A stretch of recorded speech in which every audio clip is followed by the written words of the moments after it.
Hi and welcome back to my channel. So this week's March Madness video, I'm going to be talking about letting go. And so I want to jump right on in with this quote that I found that I absolutely love, and it's by Walt Whitman. And he writes, "Re-examine all that you have been told and then dismiss what insults your soul." That's a powerful quote.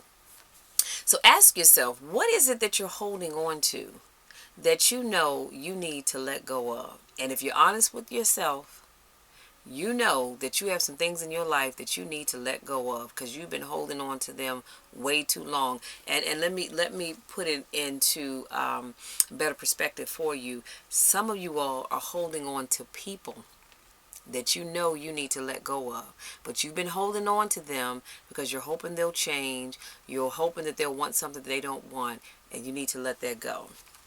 Always remember, you must have the courage to let go of the things that are not meant for you.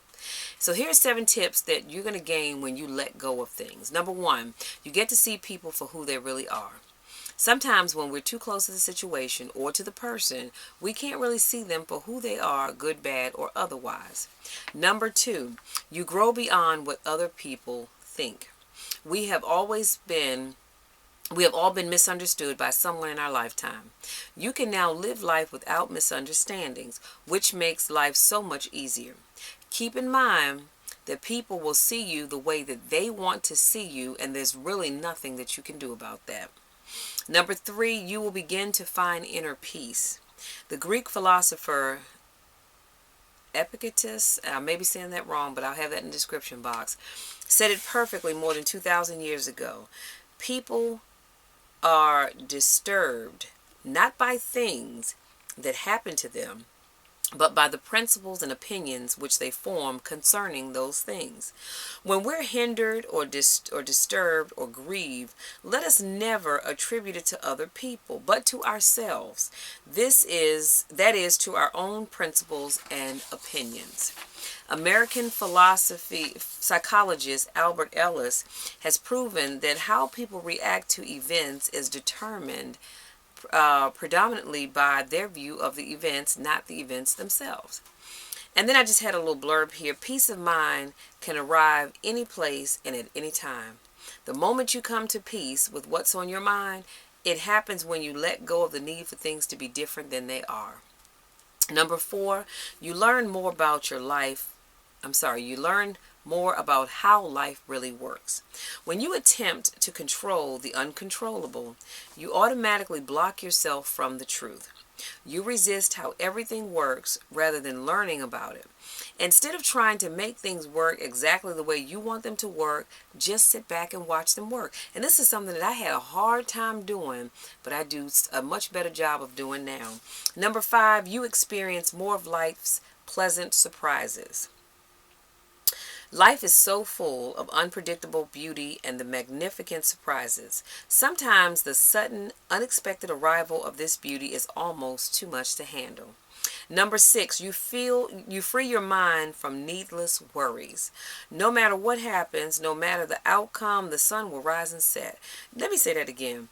No matter what happens, no matter what the outcome is, the sun will rise and set.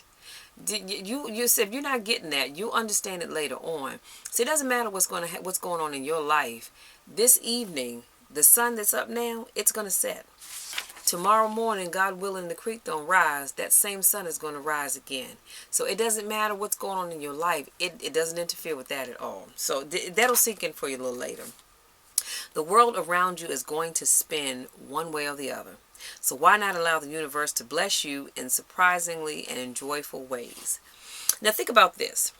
What if instead of pushing so hard to make life happen every second, you decide to let go and allow life to happen to you sometimes? Just let go and just let it happen. What if instead of trying to be in constant control, you simply surrendered control to something bigger than yourself?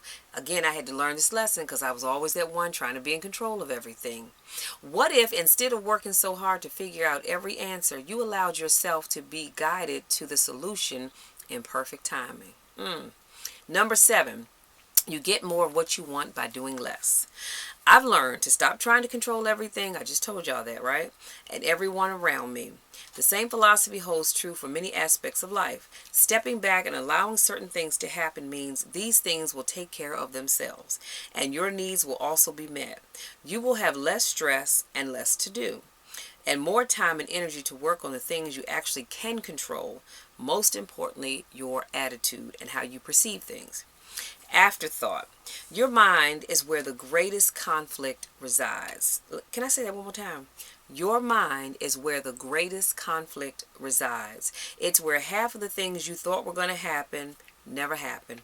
It's where your expectations always get the best of you. It's where you fall victim to your cravings to control the uncontrollable.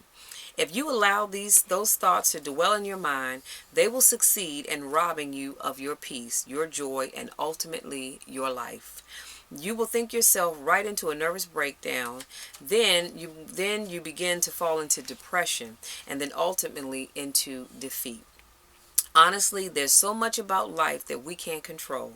So it makes no sense wasting your time and energy on the things that you can't control, because then you neglect the very things that you can control. Y'all, this was deep. This was really for me, but I'm sharing it with you. So here's some things that you can decide. Here's some things that you can decide. Who you spend your time with, who you share your energy with, who you choose to love and appreciate, how you respond to life's disappointments and joys.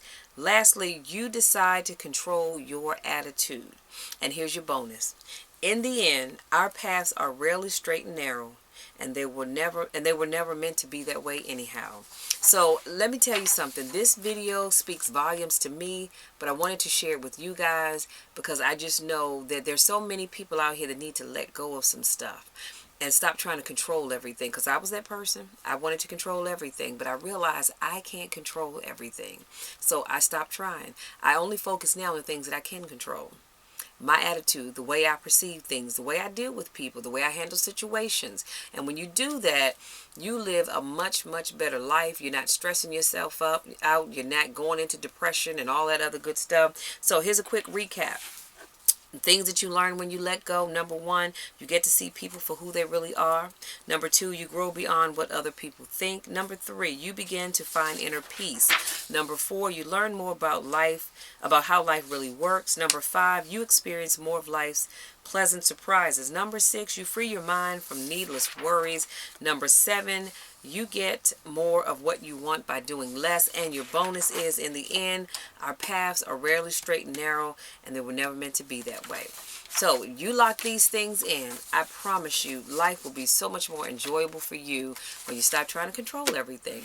So that is all I have. Thank you so much, guys, for my new subscribers. Thank you for giving me a little bit of your time. As always, I love you guys to the moon and back. And I will leave my information in the description box. Please always feel free to reach out to me. If you're looking for a life coach, contact me. Let's get your plan started.